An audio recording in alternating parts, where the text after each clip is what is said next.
So, I'm having a chat with BILK. Hello. How are you guys? How you doing? You right?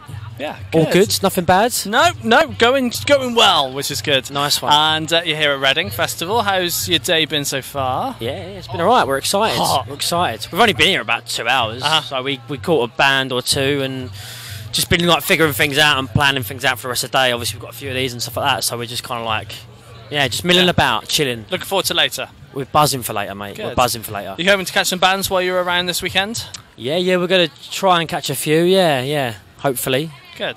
Do you want to know which ones, or was that a question? I mean, don't know. you leave it as wherever you want to leave it. Yeah, we're going to catch a few, man. We're going to catch a few. Now you've been busy. You've been writing music, which is coming out at some point in the future. Yes. Tell us a little bit about what you've got planned to come. Well, this is his bag here. We've got the songwriter over here. He's rolling a cigarette. I'll roll it for you. What was the question? Music writing. Yeah. You've got some. Yeah, I've been written. I've been writing a little bit, and we've got some new tunes coming out. Someone's off the album, and yeah, we're excited to drop them. I don't know what to say. Yeah, we're excited to drop them. Yeah. How does it sound compared to the music of yours? As it sounds compared to the old stuff. Yeah. I suppose it's more broad. Like it's more kind of like rock and roll. It's more like experimental. It's not all just 200 BPM, you know what I mean? Like a lot of our older shit is just like really fast, like, you know what I mean? And that's cool. Like we have the fast tunes still, obviously, because you got to keep the energy up and that.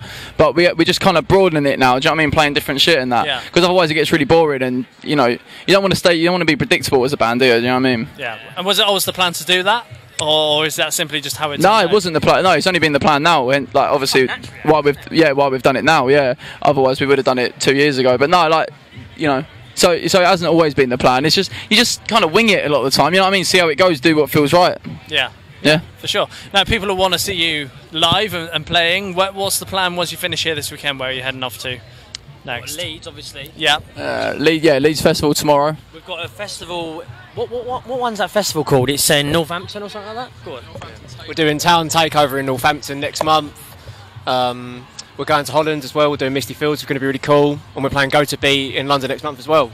Yeah. So it's going to be mad, man. Good. Are you wanted to do more touring as well for the rest of this year? Are you hoping to be out on the road? There'll be some more shows this year. There'll be some proper tours next year as well. Mm-hmm. But yeah, just look on our Instagram at BILK Band page. It'll all be announced there. Yeah. Good. And are you hoping to take it kind of further afield and obviously back into Europe and States and everything? If they let us, yeah. Yeah. Yeah. Yeah, absolutely. So when you guys step foot into a studio, obviously the tracks are written, you've got it kind of demoed, but how does it go from a demo to a finished track ready to release? Yeah, I mean, we just get in and like obviously we have the tune there, we record it, we get in the rehearsal room like together. You know, I write the songs on my own, normally sat in my dressing gown in my bedroom. And then we get together with me and Luke and Harry, and we get in the rehearsal room, which is down the end of my garden, and the songs kind of come together like that. You know what I mean? We play the songs quite a lot until we get it to like how we want it to sound, and that we get into the studio, and it's just clockwork, really. You know what I mean? It was harder before because we was working with like other producers that didn't really like, you know, they made it sound really good and that, but like not the kind of good we want. You know what I mean? Like something can be good, but not quite what you want. You know what I'm saying? So obviously now that we got with a new producer called Andy Gannon, and he's basically just bit like kind of, he was a northern bloke from Manchester, no, from Stoke, isn't he? Yeah, it's from Stoke, yeah. And he just heard us live and was just like, I want that, I want to get fucking that. You know what I mean? And then since then, he just got us in the studio and la-di-da. Yeah. La-di-da, here we are. Does much change when you're in the studio, or is it all kind of all the kinks? Maybe a little bit, like, do you know what I mean? Like a few lyrics I might like just kind of change and that, you know, like on the spot and that. Some things happen in the studio because when you get in the studio, you feel like inspired and that because you're making music. You know what I'm saying? Sometimes the magic just happens, man. Yeah, man. Magic just happens, man. Yeah, for sure. Now, where haven't you been to before that you do want to get to at some point, get to play and show people your music? I ain't bothered about Glastonbury, to be honest. Yeah. It seems a bit too big. I'd probably get lost and just end up in some fucking tent. It's huge. And Luke and Harry would be calling me up going, so we're on stage in 5 minutes.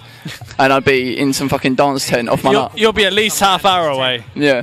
Yeah, exactly, innit? It's too big, man. I don't know, like Glastonbury could be cool, like, you know, fucking wherever, really. We just want to play wherever. We don't really turn down many gigs, to be honest. Like, ever since we were playing in a pub with 2 people and a dog, you know what I mean? We've always played gigs, you know what I mean? And that's been our bread and butter because, obviously, when we play live, that's like where we're at, you know what I'm saying? That's like where you really get to hear like the energy and that and see us live and and people get it. Yeah.